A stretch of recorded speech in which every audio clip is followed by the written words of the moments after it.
ಪ್ರಾರಂಭ ಆದ ಸಂದರ್ಭದಲ್ಲೇ ಇವತ್ತು ಯಾವುದೇ ಒಂದು ವ್ಯವಸ್ಥೆ, ಆಡಳಿತ ವ್ಯವಸ್ಥೆ, ಸರ್ಕಾರ, ರಾಜಕಾರಣ ಏನೇ ಇರ್ಬೋದು, ಅಂತ ಸಮಸ್ಯೆಗಳು ಬಂದಾಗ ಅದಕ್ಕೆ ಸ್ಪಂದನೆ ಆಗುವಂಥದ್ದೇ ಬಹಳ ಮುಖ್ಯ. ಇಲ್ಲದೆ ಹೋದರೆ ಅವರಿಗೆ ಒಂದು ಭಾವನೆಗಳು ಒಂದು ರೀತಿ ನೆಗೆಟಿವ್, ನಕಾರಾತ್ಮಕವಾದಂಥ ಒಂದು ಚಿಂತನೆ, ಭಾವನೆ ಬರೋದಕ್ಕಾಗ್ತದೆ. ಮತ್ತು ಎಲ್ಲೊಂದು ಕಡೆ ಅದರಿಂದ ಒಂದು ನಿರುತ್ಸಾಹ ಕೂಡ ಆಗುವಂಥದ್ದಾಗ್ತದೆ. ಅದಕ್ಕೇನೆ ಇವತ್ತು ಹಲವಾರು ವಿಷಯಗಳಲ್ಲಿ ಯೋಚನೆ ಮಾಡಿದಾಗ ನಮ್ಮಲ್ಲೂ ಕೂಡ ಬ್ರಾಹ್ಮಣರ ಒಂದು ಬೆಳವಣಿಗೆಗೋಸ್ಕರ ವಿಶೇಷವಾದ ಕಾರ್ಯಕ್ರಮಗಳಾಗಬೇಕು ಅಂತ ನಾವು ಅಂದಿನ ಮುಖ್ಯಮಂತ್ರಿ ಸಿದ್ದರಾಮಯ್ಯ ಅವರಿಗೆ ನಾವು ಹೇಳಿದ್ದು, ಇಲ್ಲೇ ಮೈಸೂರಿನಲ್ಲೇ ಹೇಳಿದ್ದು. ಬಹುಶಃ ರಾಜೀವ್ ಅವರು ಅವಾಗ ಇರಲಿಲ್ಲ, ನಮ್ಮ ಪಕ್ಷದಲ್ಲಿ ಇರಲಿಲ್ಲ, JCM ಅವರೆಲ್ಲ ಇದ್ರು. ಅವಾಗ ಹೇಳಿದಾಗ ಇಲ್ಲ ನಾವು ಏನಾದರೂ ಯೋಚನೆ ಮಾಡೋಣ, ನಾವು ಅವ್ರಿಗೇನಾದ್ರೂ ನಾವು ಅವಾಗ ಒಂದು ಮಂಡಳಿ ಆದರೂ ಮಾಡಬೇಕು, ಏನೋ ಕಾರ್ಯಕ್ರಮಗಳು ರೂಪಿಸಬೇಕು ಅಂತ ಹೇಳಿದಾಗ ಇಲ್ಲ ಏನಾದರೂ ಯೋಚನೆ ಮಾಡೋಣ ಅಂತಾನೆ ಅವ್ರು ಹೇಳಿದ್ರು. ಪಾಸಿಟಿವ್ ಆಗೇನೆ ಅವರೇ ಆ ಕಾರ್ಯಕ್ರಮಕ್ಕೆ ಬಂದು ಅದರಲ್ಲಿ ಭಾಗವಹಿಸಿ ಇಲ್ಲ ಇದಕ್ಕೇನಾದ್ರೂ ವ್ಯವಸ್ಥೆ ಮಾಡೋದಕ್ಕೆ ಮಾಡೋಣ ಅಂತಾನೆ ಹೇಳಿದ್ರು. ಅದರಿಂದ ಅವಾಗ ಒಂದು ಚಿಂತನೆ ಪ್ರಾರಂಭ ಆಗಿ ತದನಂತರ ನಮ್ಮ ಸಮ್ಮಿಶ್ರ ಸರ್ಕಾರ ಬಂದಾಗ ನಾನು ಅವಾಗ ಕಾಂಗ್ರೆಸ್ ಅಧ್ಯಕ್ಷನಾಗಿದ್ದೆ, ನಮ್ಮ JCM ಅವರು ಕೂಡ ಇದ್ರು, ದೇಶಪಾಂಡೆ ಅವರು ಕೂಡ ಅವಾಗ ಸಚಿವರಾಗಿದ್ರು, ಸಹಕಾರ ಸಚಿವರಾಗಿದ್ರು. ಆಮೇಲೆ ನಾವೆಲ್ಲ ರಮೇಶ್ ಕುಮಾರ್ ಅವರು ಸ್ಪೀಕರ್ ಕೂಡ ಆಗಿದ್ರು. ನಾವೆಲ್ಲ ಅವಾಗ ಅಂದಿನ ಮುಖ್ಯಮಂತ್ರಿ ಕುಮಾರಸ್ವಾಮಿ ಅವ್ರಿಗೂ ಕೂಡ ಹೇಳಿ ಈ ಥರ ಎಲ್ಲ ನಾವು ಮಾತಾಡಿದ್ದೇವೆ, ಈ ಥರ ಏನಾದರೂ ಒಂದು ತೀರ್ಮಾನಕ್ಕೆ ಬರಬೇಕು, ಏನಾದರೂ ಮಾಡಬೇಕು ಅಂತ ಹೇಳಿ ಅದಕ್ಕೆ ದೇಶಪಾಂಡೆ ಅವರು ಕೂಡ ಬಹಳ ಕ್ಯಾಬಿನೆಟ್ನಲ್ಲೂ ಕೂಡ ಅವರು ಇದ್ರು. ಆ ಸಂದರ್ಭದಲ್ಲಿ ಅದನ್ನು ತಗೊಂಡು ಬಂದು ಇವತ್ತು ಅಭಿವೃದ್ಧಿ ಮಂಡಳಿ ಮಾಡೋ ಮುಖಾಂತರ ಸರ್ಕಾರ ನಮ್ಮ ಕಡೆ ನೋಡ್ತಾ ಇದೆ ಅಂತ ಹೇಳ್ತಕ್ಕಂಥ ಒಂದು ಸಂದೇಶ ಕೂಡ ಕೊಡ್ತಕ್ಕಂಥದ್ದು ಆಯ್ತು. ನಮ್ಮ ವಿಷಯಗಳ ಬಗ್ಗೆ ಚಿಂತನೆ ಮಾಡ್ತಾ ಇದೆ, ನಮ್ಮ ಸಮಸ್ಯೆಗಳಿಗೆ ಸ್ಪಂದಿಸ್ತಕ್ಕಂಥದ್ದಕ್ಕೆ ಏನಾದರೂ ಒಂದು ಕಾರ್ಯಕ್ರಮ ರೂಪಿಸ್ತಾ ಇದೆ ಅಂತ ಕೂಡ ಅದು ಒಂದು ಬಹಳ ಮುಖ್ಯ. ಎಲ್ರಿಗೂ ಅನುಕೂಲ ಮಾಡೋಕ್ಕಾಗಲ್ಲ, ಎಲ್ರಿಗೂ ಸಹಾಯ ಮಾಡೋಕ್ಕಾಗೋದಿಲ್ಲ. ಎಷ್ಟೋ ಜನ ಇರ್ತಾರೆ. ಇವತ್ತು ನಾವು ಅನೇಕ ಜನರಿಗೆ ಸಹಾಯ ಮಾಡಿದ್ದೇವೆ, ಅವರಿಗೆ ಪ್ರೋತ್ಸಾಹ ಮಾಡಿದ್ದೇವೆ, ಅವರಿಗೆ ಒಂದು ರೀತಿ ಬೆಂಬಲ ಕೊಡ್ತಕ್ಕಂಥ ಒಂದು ಕಾರ್ಯಕ್ರಮ ಮಾಡಿದ್ದೇವೆ. ಆದರೆ ಎಲ್ರಿಗೂ ಮಾಡಿದ್ದೀವಿ ಹೇಳಕ್ಕಾಗ್ತದ? ಇನ್ನು ಬಹಳ ಜನ ಇದ್ದಾರೆ, ಉಳಿದಿದ್ದಾರೆ. ಎಲ್ರಿಗೂ ಸಹಾಯ ಮಾಡ್ತಕ್ಕಂಥದ್ದಕ್ಕೆ ಅವಾಗ ಏನಾಗ್ತದೆ, ಆರ್ಥಿಕ ಸಂಪನ್ಮೂಲ ಎಲ್ಲ ಹೆಚ್ಚಿರಬೇಕಾಗ್ತದೆ, ಎಲ್ಲ ಬೇಕಾಗ್ತದೆ. ಆದರೂ ಕೂಡ ಒಂದೇನಂತ ಹೇಳಿದ್ರೆ ಒಂದು ಆತ್ಮವಿಶ್ವಾಸ ಬರ್ತದೆ, ನಮ್ಗೊಂಥರ ಗೌರವದ ಪ್ರಶ್ನೆ ಕೂಡ ಆಗ್ತದೆ. ಹೌದು, ನಮ್ಮ ಕಡೆ ನಮಗೋಸ್ಕರನೇ ಕಾರ್ಯಕ್ರಮ ರೂಪಿಸಿದ್ದಾರೆ, ನಮ್ಮ ಜನಾಂಗಕ್ಕೋಸ್ಕರನೇ ಇವತ್ತು ವಿಶೇಷವಾದಂಥ ಕಾರ್ಯಕ್ರಮಗಳು ಕೊಡ್ತಕ್ಕಂಥದ್ದು ಆಗ್ತಾ ಇದೆ. ಈ ರೀತಿಯಾದಂಥ ಒಂದು ಆಗಿರುವುದು ಬಹುಶಃ ನಮ್ಮ ಈ ಅಭಿವೃದ್ಧಿ ಮಂಡಳಿಯ ಮಾಡೋ ಮುಖಾಂತರ ಎಷ್ಟು ದುಡ್ಡು ಕೊಟ್ಟಿದ್ದೇವೆ ಕೊಟ್ಟಿಲ್ಲ ಅದೆಲ್ಲ ಒಂದು ಕಡೆ. ಆದರೆ ಪ್ರಾರಂಭ ಆಯ್ತಲ್ಲ ಅಲ್ವಾ, ಪ್ರಾರಂಭ ಆಗಿ ಇವತ್ತು ಈ ಕಾರ್ಯಕ್ರಮ, ಈ ಮಂಡಳಿ ಇಲ್ಲದೆ ಹೋಗಿದ್ದರೆ ಈ ಕಾರ್ಯಕ್ರಮನೇ ಆಗ್ತಾ ಇರಲಿಲ್ಲ. ಇವತ್ತು ಅನೇಕ ಮಕ್ಕಳಿಗೆ ಮತ್ತು ಉದ್ದಿಮೆ ಯಾರು ಮಾಡ್ತಾ ಇದ್ದಾರೆ, ಸ್ವಯಂ ಉದ್ದಿಮೆ ಮಾಡ್ತಕ್ಕಂಥವ್ರಿಗೆ ಇವತ್ತು ಹಣದ ಸಹಾಯ ಮಾಡುವಂಥದ್ದು ಆಯಿತು. ಇದು ಇರ್ತಾನೆ ಇರಲಿಲ್ಲ. ಸೊ ಇದೆಲ್ಲ ನಮ್ಮ ಒಂದು ಸಮಾಜದ ಬೆಳವಣಿಗೆಗೆ ಪೂರಕವಾದಂಥ ಒಂದು ವ್ಯವಸ್ಥೆ. ಮತ್ತು ನಮ್ಮನ್ನು ಕೂಡ ಎಲ್ಲೊಂದು ಕಡೆ ಏನಪ್ಪ ನಮ್ಮನ್ನು ಎಲ್ಲೂ ಕೂಡ ಸೇರಿಸ್ತಾ ಇಲ್ಲ ಅಂತ ಒಂದು ಭಾವನೆಗಿಂತ ಈಗ ನಮ್ಮನ್ನು ಎಲ್ಲ ಇದರಲ್ಲೂ ಕೂಡ ಸೇರಿಸ್ಕೊಂಡಿದ್ದೀವಿ ಅಂತ ಹೇಳ್ತಕ್ಕಂಥದ್ದು ಕೂಡ ಒಂದು ವಾತಾವರಣ ನಿರ್ಮಾಣ ಆಗಿದೆ. ಅದು ಸಂತೋಷದ ವಿಷಯ ಅಂತ ಹೇಳೋದಕ್ಕೆ ಬಯಸ್ತೇನೆ. ಈಗ ಅನೇಕ ಸಂದರ್ಭಗಳಲ್ಲಿ ಈಗ ನಮ್ಮ ಸರ್ಕಾರ ಇದೆ, ಈಗ ಬಹಳಷ್ಟು ಜನ ಏನು ಕಾಂಗ್ರೆಸ್ ಸರ್ಕಾರ ಇದ್ರೆ ನಮ್ಮ ಕಡೆ ನೋಡೋದಿಲ್ಲ ಅಂತ ಭಾವನೆ ಅದು ಇದೆ. ಎಷ್ಟೋ ಜನ ಮಾತಾಡ್ತಾರೆ, ಇವ್ರು ನಮ್ಮ ಪರ ಇಲ್ಲ ರೀ, ಇವ್ರು ಕಾಂಗ್ರೆಸ್ ಅವರು ಅಂತ ಹೇಳಿದ್ರೆ ಬೇರೆ ತರ ಅವ್ರದ್ದು ಐಡಿಯಾಲಜಿನೇ ಬೇರೆ ಅಂತ ಹೇಳುವಂಥವ್ರು ಇದ್ದಾರೆ. ಆದರೆ ನಿಜವಾಗ್ಲೂ ಕೂಡ ನೋಡಿದಾಗ ಇವತ್ತು ಆ ಐಡಿಯಾಲಜಿ ಇಲ್ವೇ ಇಲ್ಲ ನಮ್ಮಲ್ಲಿ. ಎಲ್ಲರೂ ಕೂಡ ಒಂದಾಗಿ ನೋಡ್ತಕ್ಕಂಥದ್ದೇ ಇವತ್ತು ನಮ್ಮ ಸರ್ಕಾರ ಕೆಲಸ ಮಾಡ್ತಾ ಇರುವಂಥದ್ದು. ಯಾರನ್ನು ಕೂಡ ಒಂದು ದ್ವೇಷ ಮಾಡೋದಾಗ್ಲಿ, ಬೇರ್ಪಡಿಸೋದು. ಯಾಕಂದ್ರೆ ಸರ್ಕಾರ ಜವಾಬ್ದಾರಿನೇ ಅದು. ಸರ್ಕಾರ ಏನಕ್ಕೋಸ್ಕರ ಇರೋದು, ಯಾರು ಕಷ್ಟದಲ್ಲಿದ್ದಾರೆ ಅಂಥವ್ರಿಗೆ ಸಹಾಯ ಮಾಡಬೇಕು ಮತ್ತು ಒಳ್ಳೆ ನೀತಿಗಳನ್ನು ರಚನೆ ಮಾಡಬೇಕು, ರಾಜ್ಯದ ಒಟ್ಟಾರೆ ಅಭಿವೃದ್ಧಿ ಆಗಬೇಕು ಮತ್ತು ರಾಜ್ಯ ಹಿತಾಸಕ್ತಿಯನ್ನು ಕಾಪಾಡಬೇಕು, ಎಲ್ಲವನ್ನು ನೋಡಬೇಕು. ಅದರ ಜೊತೆಯಲ್ಲಿ ಯಾರ್ಯಾರು ಹಿಂದೆ ಬೀಳ್ತಾ ಇದ್ದಾರೆ, ಯಾರ್ಯಾರಿಗೆ ಕಷ್ಟ ಆಗ್ತಾ ಇದೆ, ಯಾರ್ಯಾರಿಗೆ ಸಮಸ್ಯೆ ಇದೆ, ಅವ್ರಿಗೆ ಸ್ಪಂದಿಸುವಂತ ಕೆಲಸ ಆಗಬೇಕು. ಸೊ ಇದು ಸರ್ಕಾರ ಜವಾಬ್ದಾರಿ. ಅದು ಯಾರೇ ಯಾವುದೇ ಒಂದು ವರ್ಗ, ಜಾತಿ, ಧರ್ಮ, ಭಾಷೆ ಅದು ಮುಖ್ಯ ಅಲ್ಲ. ಎಲ್ರಿಗೂ ಕೂಡ ನಮ್ಮ ಒಂದು ಈ ವ್ಯವಸ್ಥೆಯಲ್ಲಿ ನಮಗೆ ನಮ್ಮನ್ನು ಕೂಡ ಗಮನಿಸ್ತಾ ಇದ್ದಾರೆ, ನಾವು ಕೂಡ ಇದ್ರಲ್ಲಿ ಇದ್ದೇವೆ, ನಮ್ದು ಶೇರ್ ಇದೆ ಅಂತ ಅನಿಸುವಂತ ರೀತಿಯ ಸರ್ಕಾರ ನಡ್ಸ್ಕೊಂಡು ಹೋಗ್ಬೇಕು. ಯಾರನ್ನು ಕೂಡ ದೂರ ಮಾಡುವಂಥದ್ದು ಆಗಬಾರ್ದು. ಈ ವಿಭಜನೆ ಮಾಡುವಂಥದ್ದು, ದ್ವೇಷ ಮಾಡುವಂಥದ್ದು ಅಥವಾ ಒಂದು ಟಾರ್ಗೆಟ್ ಮಾಡುವಂಥದ್ದು ಅದಾಗಬಾರ್ದು. ಯಾರೇ ಇರ್ಬೋದು, ಆಡಳಿತ ಮಾಡೋರು, ಸರ್ಕಾರ ಇರ್ಬೋದು, ಒಂದು ರಾಜಕೀಯ ಪಕ್ಷನೇ ಇರ್ಬೋದು, ಎಲ್ಲರನ್ನು ಕೂಡ ಜೋಡಿಸುವಂತ ಕೆಲಸ ಆಗಬೇಕು. ಯಾಕಂದ್ರೆ ನಮ್ಮ ಸಮಾಜದಲ್ಲಿ ಯಾವುದೇ ಒಂದು ಬೇರ್ಪಡೆ ಮಾಡೋದು ಬಹಳ ಸುಲಭ, ಒಡೆಯುವಂಥ ಕೆಲಸ ಬಹಳ ಸುಲಭ, ಜೋಡಿಸುವಂಥ ಕೆಲಸ ಯಾವಾಗಲೂ ಕಷ್ಟದ ಕೆಲಸ. ಒಂದು ಬಿಲ್ಡಿಂಗ್ ಕಟ್ಟಬೇಕಾದ್ರೆ ಎಷ್ಟು ಕಷ್ಟಪಡ್ತೀವಿ, ಬಿಲ್ಡಿಂಗ್ ಹೊಡಿಬೇಕಾದ್ರೆ ಏನು ಕಷ್ಟಪಡಬೇಕು, ಒಂದು JCB ತಂದು ಹೊಡೆದ್ರೆ ಮುಗಿದೋಯ್ತು, ಬಿಲ್ಡಿಂಗ್ ಮುಗಿದೋಯ್ತು. ಕಟ್ಟಬೇಕಾದ್ರೆ ಅದಕ್ಕೆ ನಾವು ಕಟ್ಟುವಂಥ ಕೆಲಸ ಮಾಡಬೇಕು, ಎಲ್ಲರನ್ನು ಕೂಡ ಜೋಡಿಸ್ಕೋಬೇಕು, ಯಾರು ಸ್ವಲ್ಪ ದೂರ ಇಳಿದರೆ ಅವ್ರನ್ನು ಕೂಡ ಹತ್ರ ತಗೊಳ್ಳೋ ಥರ ಮಾಡಬೇಕು. ಅದು ಮಾಡುವಂಥದ್ದು ನನ್ನ ಪ್ರಕಾರ ಇವತ್ತು ನನ್ನ ಒಂದು ಅನುಭವದಲ್ಲಿ ಇವತ್ತು ನಮ್ಮ ಸರ್ಕಾರ ಆ ಕೆಲಸವೇ ಮಾಡ್ತಾ ಇರ್ತಕ್ಕಂಥದ್ದು. ಎಲ್ಲರನ್ನು ಕೂಡ ಜೋಡಿಸ್ಕೋಬೇಕು, ಎಲ್ಲರನ್ನು ಕೂಡ ಸೇರಿಸ್ಕೋಬೇಕು, ಎಲ್ಲರೂ ಕೂಡ ಇದರಲ್ಲಿ ಆ ಜೊತೆಗಾರಿಕೆಯನ್ನು ಮಾಡ್ಕೋಬೇಕು. ಇವತ್ತು ಅರ್ಚಕರ ಪರವಾಗಿ ನಮ್ಮ ಸರ್ಕಾರ ಯಾವ ತೀರ್ಮಾನಗಳು ತಗೊಂಡಿದೆ, ಅವರಿಗೆ ತಸ್ತೀಕ್ ಹೆಚ್ಚು ಮಾಡುವಂಥದ್ದು ಅದನ್ನು ಮಾಡಿದ್ದೇವೆ. ಅರ್ಚಕರ ಪರವಾಗಿ ಇವತ್ತು ಬೇಕಾದಷ್ಟು ಯೋಜನೆಗಳನ್ನು ನಮ್ಮ ಮುಜರಾಯಿ ಮಿನಿಸ್ಟರ್ ರಾಮಲಿಂಗಾರೆಡ್ಡಿ ಅವರು ಅರ್ಚಕರ ಮಕ್ಕಳಿಗೆ ಅವರಿಗೆ ಸಹಾಯ ಆಗುವಂತ ಹಲವಾರು ಯೋಜನೆ ರೂಪಿಸಿದ್ದಾರೆ.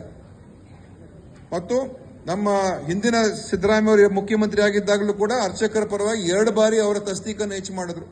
ಈ ಸಲ 3ನೇ ಬಾರಿ ಮತ್ತೆ ಮುಖ್ಯಮಂತ್ರಿ ಆದಾಗ ಹೆಚ್ಚು ಮಾಡಿದ್ರು. ಈ ಕಾರ್ಯಕ್ರಮ ರೂಪಿಸಿದ್ದೇವೆ ಅಲ್ಲ, ಮತ್ತೆ ಹೇಗೆ ಹೇಳ್ಬೋದು ಇಲ್ಲ ರೀ ಇವರೆಲ್ಲ ಬ್ರಾಹ್ಮಣರ ವಿರೋಧಿಗಳು, ಹೆಂಗ್ ಹೇಳಕ್ ಸಾಧ್ಯ? ಆತರ ಇದ್ದಿದ್ದಿದ್ರೆ ಈ ಕಾರ್ಯಕ್ರಮ ಯಾಕೆ ಕೊಡ್ತಾ ಇದ್ರು? ಇವತ್ತು ನಮ್ಮ ಸರ್ಕಾರ ಬಂದಾಗ ಪ್ರತಿ ವರ್ಷ ಚಾಚು ತಪ್ಪದೆ ಏನು ಹಣ ಕೊಡಬೇಕಾಗಿದೆ ಒಂದು ನಯಾ ಪೈಸಾ ಕಮ್ಮಿ ಆಗದೇನೆ ನಮ್ಮ ಈ 3ನೇ ವರ್ಷದಲ್ಲಿ ಕೂಡ ಕೊಟ್ಟಿದ್ದೇವೆ. ಹಿಂದಿನ ಸರ್ಕಾರದಲ್ಲಿ ಏನ್ ಮಾಡಿತ್ತು ನಾನು ಟೀಕೆ ಮಾಡಕ್ ಹೋಗಲ್ಲ, ಕೊಡ್ಲೇ ಇಲ್ಲ ಅಲ್ಲ. ಆದ್ರೆ ಅದು ನಾನು ಯಾವ್ದು ಕಾರಣ ಇತ್ತು ಏನೋ ನನಗೆ ಗೊತ್ತಿಲ್ಲ. ಆದ್ರೆ ನಾವು ಅವ್ರು ಮಾಡಿದಿರೋ ಬಿಟ್ಟಿದಿರೋ ನಾವು ಮಾಡಿದ್ದೇವೆ ತಾನೆ. ಯಾಕೆ ಮಾಡಿದ್ದೇವೆ? ನಮ್ಗೇನಾದ್ರೂ ಆ ಥರ ದೂರ ಇಡಬೇಕು ಅಂತ ಇದ್ದಿದ್ರೆ ಮಾಡ್ತಾ ಇದ್ವಾ? ಇಲ್ಲ. ಈಗ ನಮ್ಮ JCM ಅವರ ಅಧ್ಯಕ್ಷ, ಯಾಕೆ JCM ಅವರ ಅಧ್ಯಕ್ಷರು ಮಾಡ್ದೋ?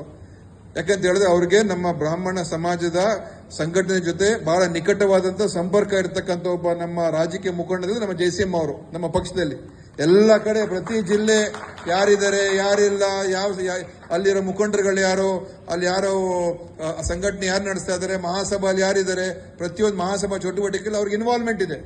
ನಾವು ಯಾರಿಗೂ ಅಧ್ಯಕ್ಷರು ಮಾಡ್ಬಿಟ್ಟಿದ್ದಾರೆ ಇವತ್ತು ಬ್ರಾಹ್ಮಣ ಮಂಡಳಿಗೆ, ಅವ್ರಿಗೆ ಏನು ಗೊತ್ತೂ ಇರ್ತಾ ಇರಲಿಲ್ಲ, ಈ ಕಾರ್ಯಕ್ರಮ ಇಷ್ಟು ಚೆನ್ನಾಗೂ ಆಗ್ತಾ ಇರಲಿಲ್ಲ.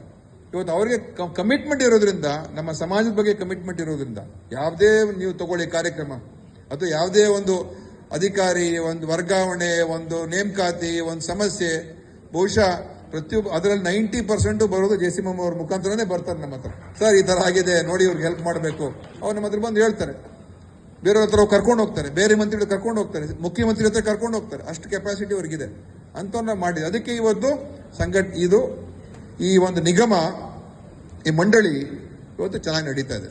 ಇವತ್ತು ಪ್ರತಿ ವರ್ಷ 10 ಕೋಟಿ ಕೊಡ್ತಾ ಇದ್ದೀವಿ, ಅದೇನು ಜಾಸ್ತಿ ಏನಲ್ಲ, ನಾನು ಒಪ್ಕೊಳ್ತೀನಿ, ಅದು ಬಹಳ ಕಮ್ಮಿನೇ. ಇವತ್ತು ಇರೋದ್ರಲ್ಲಿ 10 ಕೋಟಿಯನ್ನ 100 ಬಳಕೆ ಆಗ್ತಾ ಇರುವಂತ ಕೆಲಸ ಆಗಿದೆ. ಈಗ ಮುಂದಿನ ವರ್ಷಗಳಲ್ಲಿ ಖಂಡಿತ ಅದನ್ನು ಹೆಚ್ಚು ಮಾಡ್ತಕ್ಕಂಥದ್ದಕ್ಕೆ ನಾನು ಕೂಡ ಮುಂದಿನ ಆಯವ್ಯಯದಲ್ಲಿ ಮುಖ್ಯಮಂತ್ರಿ ಹತ್ರ ಮಾತಾಡಿ ಇನ್ನೂ ಸ್ವಲ್ಪ ಹೆಚ್ಚು ಕೊಡ್ಬೇಕು ಸರ್ ಅಂತ ಹೇಳಿ ನಾವು ಮಾಡೋಣ. ಅದಕ್ಕೆ ಫೈಟ್ ಮಾಡ್ತೀನಿ. ಖಂಡಿತ ನಮ್ಮ ಜವಾಬ್ದಾರಿ ಅದು, ನಮ್ಮ ಕರ್ತವ್ಯ ಅದು. ಯಾಕಂದ್ರೆ ನಾವು ಮಾಡಿದ್ರೆ ಇನ್ಯಾರು ಮಾಡ್ಬೇಕು, ನಾವೇ ತಾನೇ ಮಾಡಬೇಕು. ನಾವು ಮಾಡೋಣ ಆ ಕೆಲಸವನ್ನ, ಖಂಡಿತವಾಗಿಯೂ ಬರೋ ಆಯವ್ಯಯದಲ್ಲಿ ಇನ್ನೂ ಹೆಚ್ಚು ಮಾಡೋದಕ್ಕೆ ಮಾಡೋಣ, ಇನ್ನೂ ಒಳ್ಳೊಳ್ಳೆ ಕಾರ್ಯಕ್ರಮಗಳು ಕೊಡೋದಕ್ಕೆ ಮಾಡೋಣ. ಈಗ ಅಸಂಘಟಿತ ವಲಯದಲ್ಲೂ ಕೂಡ ಕಾರ್ಯಕ್ರಮ ಮಾಡ್ತಾ ಇದ್ದೀವಿ. ಅದರಲ್ಲಿ ಅನೇಕ ಜನರಿಗೆ, ಈ ಪುರೋಹಿತರಿಗೆ ಮತ್ತು ಬೇರೆ ಬೇರೆ ಅಲ್ಲಿ ಲಿಸ್ಟೇ ಇದೆ ಇಲ್ಲಿ ಅಡುಗೆ ಮಾಡೋರಿಗೆ, ಅರ್ಚಕರಿಗೆ ಮತ್ತು ಬೇರೆ ಬೇರೆ ಏನು ಜ್ಯೋತಿಷ್ಯ ಮಾಡೋರಿಗೆ, ಅವ್ರಿಗೆಲ್ರಿಗೂ ಕೂಡ ಈ ಒಂದು ಅವ್ರಿಗೆ ಒಂದು ಸಾಮಾಜಿಕ ಭದ್ರತೆ ಕೊಡುವಂತ ಒಂದು ಕಾರ್ಯಕ್ರಮವನ್ನು ರೂಪಿಸಿದ್ದೇವೆ. ಅದನ್ನ ಎಲ್ಲರೂ ಆದಷ್ಟು ನಮ್ಮ ಸಂಸ್ಥೆಗಳಿಂದ ರಿಜಿಸ್ಟರ್ ಮಾಡ್ಕೊಳ್ತಕ್ಕಂಥದ್ದು ಮಾಡಿದ್ರೆ ಅವರಿಗೆ ಆ ಒಂದು ಸಾಮಾಜಿಕ ಭದ್ರತೆ ಕೊಡುವಂತ ಒಂದು ಕಾರ್ಯಕ್ರಮವನ್ನ ಇವತ್ತು ನಮ್ಮ ಸರ್ಕಾರ ರೂಪಿಸಿದ್ದಾರೆ. ಅದರಲ್ಲಿ ನೋಡಿ, ಇಲ್ಲಿದೆ ಜ್ಯೋತಿಷರಿದ್ದಾರೆ, ಧಾರ್ಮಿಕ ವೃತ್ತಿಪರರು ಅಂದ್ರೆ ಅರ್ಚಕರು, ಪುರೋಹಿತರಿದ್ದಾರೆ, ಮುದ್ರಣ ಮಾಡುವಂತವರಿದ್ದಾರೆ, ಬೇಕರಿ ಕೆಲಸ, ಪ್ರಾಥಮಿಕ ಶಾಲಾ ಏನು ಟ್ಯೂಷನ್ಗಳು ಮಾಡ್ತಾರಲ್ಲ ಅಂತವ್ರಿಗೆ ತರಬೇತಿ ಮಾಡುವಂತವರು, ಧಾರ್ಮಿಕ ಭಿಕ್ಷುಕ ವೃತ್ತಿ ಅದು ಕೂಡ ಸೇರಿಸ್ಕೊಂಡಿದ್ದಾರೆ. ಇಷ್ಟೆಲ್ಲ ಇವತ್ತು ಒಳ್ಳೆ ಯೋಜನೆಗಳನ್ನ ಮಾಡ್ತಕ್ಕಂಥದ್ದು ಇವತ್ತು ನಡೆದಿದೆ. ಅದನ್ನ ಇವತ್ತು ಇಂಪ್ಲಿಮೆಂಟ್ ಆಗಿದೆ. ಮತ್ತು ನಮ್ಮ ಗ್ಯಾರಂಟಿ ಯೋಜನೆ ಬಗ್ಗೆ JCM ಅವ್ರು ಬಂದು ಹೇಳಿದ್ರು ಈಗ ಟಿವಿಲಿ, ಈಗ ಹೇಳಿ ಅಂತ ಸರ್. ಯಾಕಂದ್ರೆ ನಮ್ಮ ಗ್ಯಾರಂಟಿ ಯೋಜನೆ ಯಾರಿಗೆ? ಎಲ್ರಿಗೂ. ಅದರಲ್ಲಿ ಯಾವ ಒಂದು ಇದಿಲ್ಲ, ಎಲ್ರಿಗೂ ಹೋಗುವಂತ ಒಂದು ಕಾರ್ಯಕ್ರಮ. ಎಲ್ಲ ಮನೆಗಳ ಕುಟುಂಬಗಳಿಗೆ ಅವರ ಗೃಹಲಕ್ಷ್ಮಿ ಯೋಜನೆ, ಅದು ಯಾರು ಅವರು ಹಿಂದೂ, ಮುಸ್ಲಿಂ, ಕ್ರಿಶ್ಚಿಯನ್, ದಲಿತ, ಬ್ರಾಹ್ಮಣ ಯಾವುದು ನೋಡ್ತಾ ಇಲ್ಲ, ಎಲ್ರಿಗೂ ಕೊಡ್ತಾ ಇದ್ದೀವಿ. ಎಲ್ಲ ಮಹಿಳೆಯರು ಇವತ್ತು ಯಾರ್ಯಾರು ನಮ್ಮ KSRTC ಓಡಾಡ್ತಾರೆ ಅವ್ರಿಗೆ ಫ್ರೀ ಇದೆ. ಸೊ ಸೊ ಇದು ಎಲ್ರಿಗೂ ಕೂಡ ನಾವು ಸೇರಿಸಿ ಮಾಡುವಂತ ಒಂದು ಆಲೋಚನೆ ಇರುವಂಥದ್ದು. ಇದರಲ್ಲಿ ಕೇವಲ ಒಂದು ವರ್ಗಕ್ಕೆ ಮಾತ್ರ ಅಥವಾ ಒಂದು ಜಾತಿಗೆ ಮಾತ್ರ ರೂಪಿಸಿರುವಂಥ ಕಾರ್ಯಕ್ರಮ ಅಲ್ಲ. ಸೊ ಈ ಕಾರ್ಯಕ್ರಮಗಳು ಎಷ್ಟು ಈಗ ನಮ್ಮ ಶಕ್ತಿ ಯೋಜನೆ ಎಲ್ಲ ಇಂಪ್ಲಿಮೆಂಟ್ ಆಗಿದೆಯಲ್ಲ. ಸೊ ಇದೆಲ್ಲ ನೀವು ತಿಳ್ಕೊಳ್ಬೇಕಾಗ್ತದೆ ನಮ್ಮ ಉದ್ದೇಶ ಏನು ಅಂತ. ಭಾಷಣಗಳು ಮತ್ತು ಪ್ರಚಾರ ಏನೇ ಇರ್ಬೋದು ಅಥವಾ ಯಾವ ರೀತಿಯಾಗಿ ಬಿಂಬಿಸ್ತಕ್ಕಂಥದ್ದು ಒಂದು ರೀತಿ ಇರ್ಬೋದು, ಆದರೆ ನಿಜಾಂಶವನ್ನು ನೋಡಿದಾಗ, ನೈಜತೆಯನ್ನು ನೋಡಿದಾಗ, ಈಗ ಮಂಡ್ಯದವರು ನಮ್ಮ ಶಿವರಾಮ್ ಅವರು ಬಂದಿದ್ರು ಈಗ ತಾನೆ, ನಮ್ಮ ಮಂಡ್ಯದ ಬ್ರಾಹ್ಮಣ ಅಧ್ಯಕ್ಷರು. ಹಿಂದಿನ ಸರ್ಕಾರದಲ್ಲಿ ಸಿದ್ದರಾಮಯ್ಯ ಅವರು ಇದ್ದಾಗ ಸುಮಾರು ಅವರಿಗೆ 15-20 ಲಕ್ಷ ರೂಪಾಯಿ ಕೊಟ್ಟಿದ್ದಾರೆ. 35 ಲಕ್ಷ ಕೊಟ್ಟಿದ್ದೀವಿ ನಾವು ನಮ್ಮ ಬ್ರಾಹ್ಮಣ ಅಲ್ಲಿ ಸಮುದಾಯ ಭವನ ನಿರ್ಮಾಣಕ್ಕೋಸ್ಕರ. ಸಿದ್ದರಾಮಯ್ಯ ಅವರು ನಾನು ಹೋಗಿ ಹೇಳಿದಾಗ ಅವರಿಗೆ ಹಣವನ್ನು ಕೊಟ್ಟಿರ್ತಕ್ಕಂಥ ಕೆಲಸ ಆಯ್ತು.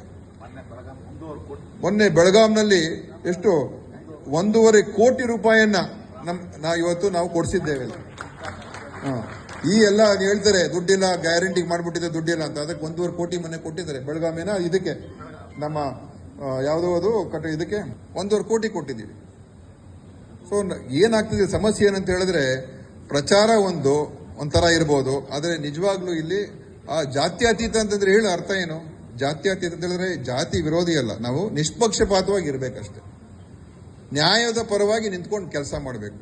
ಯಾರೋ ಒಂದು ಧರ್ಮಕ್ಕೆ ಸೇರೋರು ಅವರೆಲ್ಲರೂ ಕೂಡ ಕೆಟ್ಟವರು ಅಂತ ಹೇಳಕ್ಕಾಗ್ತದ?